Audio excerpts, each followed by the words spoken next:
vamos falar de Marcos Leonardo, que está na mira do futebol inglês. E também vamos falar nesse vídeo sobre o acordo que o Santos tenta com o Krasnodar para contratar o zagueiro Júnior Alonso, que teve passagem recente no futebol brasileiro, quando ele esteve e foi campeão no Atlético Mineiro. Então vamos falar sobre esses assuntos, vamos começar com Marcos Leonardo, matéria do Lance, que diz o seguinte: um clube inglês observa Marcos Leonardo, atacante do Santos, e estuda fazer proposta pelo jogador. A equipe é o Nottingham Forest, que disputa a Premier League. De acordo com a apuração do Lance, o time que levou Danilo e Gustavo Scarpa, ex-Palmeiras, ainda está em fase inicial na avaliação do menino da Vila e possui algumas ressalvas antes de abrir conversas oficiais com o Peixe. Marcos Leonardo é visto como uma boa opção. Porém, aspectos como demandas táticas, técnicas e estilo de jogo estão sob análise e há dúvida se o centroavante se encaixaria no nível de exigência do campeonato inglês. O Nottingham mapeia o mercado em busca de um 9 e tem outros alvos na lista de observação. Diferente de equipes como o Chelsea, que tem condições de pagar alto em promessas, o Nottingham avalia que precisa contratar jogadores prontos, que darão respostas em curto prazo. Portanto, é difícil que o clube chegue a valores semelhantes aos oferecidos pelos Blues nas negociações com o Ângelo, por exemplo. Após Ângelo, o Santos ainda quer uma grande venda na janela para equilibrar as contas e avançar por reforços no mercado. Marcos Leonardo sempre foi o principal cotado para sair, mas David Washington também brilha os olhos do mercado.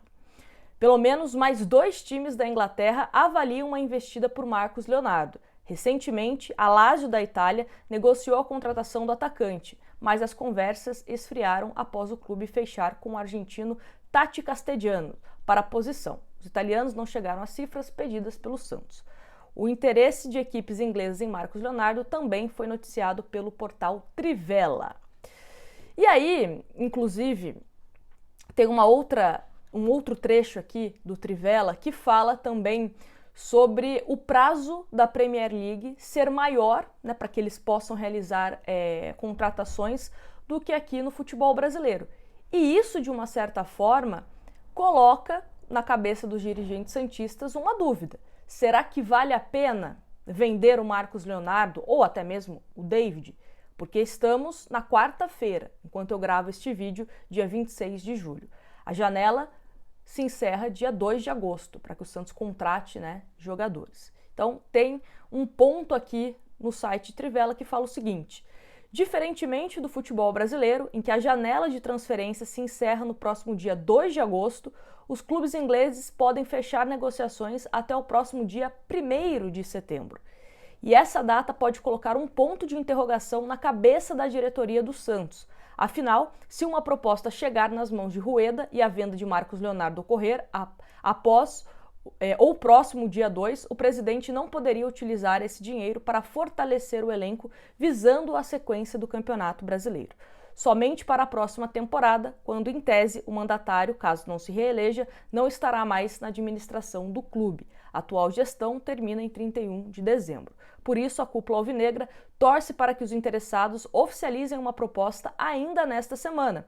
Isso permitiria ao Santos novas tentativas em reforços de peso nos últimos dias da janela. E isso é uma coisa que eu venho pontuando há algum tempo aqui no canal, né? Principalmente sobre essa possibilidade de vender tanto o Marcos Leonardo como o David ou qualquer outro jogador que possa ser importante para esse elenco. Porque aí você vai receber o dinheiro, mas você não vai poder reinvestir em contratações. O dinheiro do Ângelo, parte foi colocado, né, para contratar o Jean Lucas, mas até agora não veio outros jogadores, né? O Furt, o Santos obviamente vai pagar luvas, né, talvez com parte desse dinheiro do Ângelo. O Dodô veio de forma gratuita praticamente, né? O Santos pagou cerca de 600 mil ao Atlético Mineiro, mas tirando o Jean Lucas, não veio nenhuma grande contratação que o Santos investiu milhões, né? Então, assim, pode ser uma venda tardia do Marcos Leonardo ou até mesmo do David. Inclusive, vou deixar aqui no final do vídeo um card falando sobre o Mônaco querendo o David, tá? Para vocês também ficarem por dentro do que está acontecendo. Então, sobre o Marcos Leonardo é isso. Vamos falar agora sobre Júnior Alonso, que o Santos tenta convencer o Krasnodar. Vamos lá para a matéria da UOL, que fala o seguinte: o Santos busca um acordo com o Krasnodar da Rússia para contratar o zagueiro paraguaio Júnior Alonso, de 30 anos. O UOL apurou que o Santos se reunirá com Krasnodar nesta quarta-feira. Os russos só aceitam conversar sobre Júnior Alonso se o Peixe refizer o acordo pela dívida de Christian Cueva. O presidente Andrés Rueda atrasou o pagamento do acordo pela contratação de Cueva, ainda na gestão de José Carlos Pérez, por cerca de 26 milhões de reais. O Santos está disposto a combinar uma nova forma de quitar o débito, se tiver condições de trazer Alonso, ex-Atlético Mineiro. O UOL publicou no dia 17 de julho que o Santos queria Júnior Alonso e entendia que os valores eram altos. A pedida salarial era de 1 milhão por mês, de salários para o Júnior Alonso. O paraguaio foi oferecido ao presidente Andrés Rueda por um empresário de bom trânsito nessa gestão.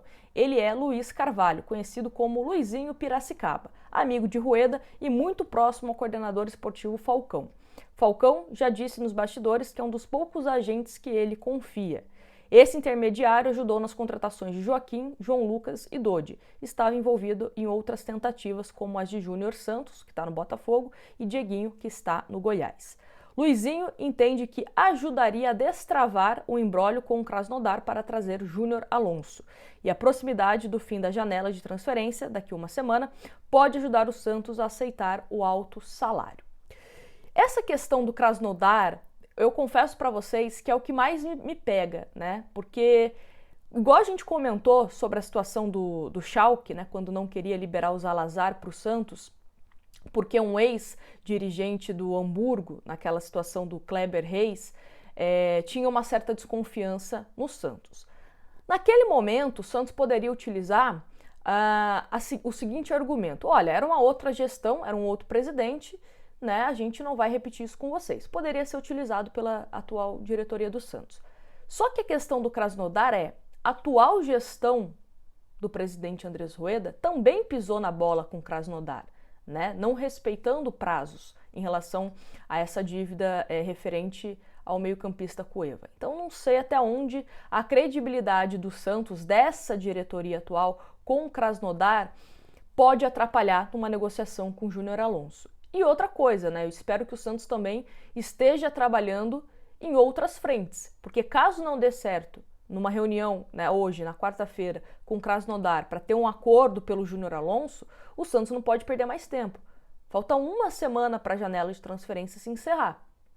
Então espero que o Santos tenha outras cartas na manga, para não ficar sem nenhum zagueiro, porque, como eu venho falando, para mim, o setor que o Santos precisa urgentemente se reforçar é o setor defensivo. O ataque do Santos está até fazendo gols agora, só que é aquilo, a gente precisa fazer muitos gols, porque a zaga também está tomando muitos gols, Então, para a gente tentar, pelo menos, dar uma equilibrada positiva e, quem sabe, sair com uma vitória. Então, de fato, o setor defensivo do Santos precisa ser visto como prioridade.